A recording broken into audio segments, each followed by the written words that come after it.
Hello, I'm Officer Bob.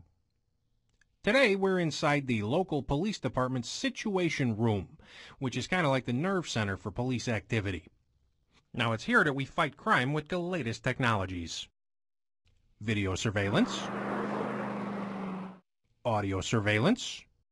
What are you wearing? A hat and a smile, baby. Oh, yeah. And something called predictive policing. Now this is where the bright boys with all the toys figure out where to put the limited resources of the police department where they're going to do the most good in the city. Yeah, that looks about right. It is a full-time job keeping tabs on a big city.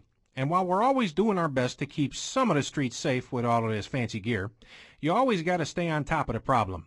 It's a complicated world out there, and we got to know what we're doing at all times.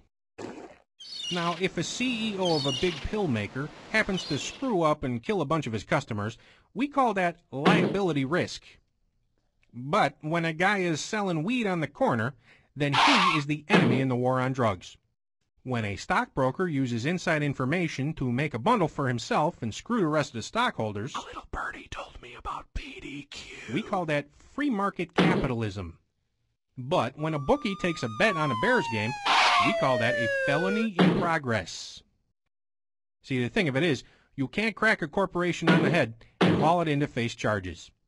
In fact, if it takes place in a boardroom or in an office, chances are you can get away with it no matter what it is. That's because none of these cameras are doing anything but looking for justice out of your pocket a few $100 at a time. Remember, it ain't the damage that you do, it's who is and isn't watching you. I'm Officer Bob.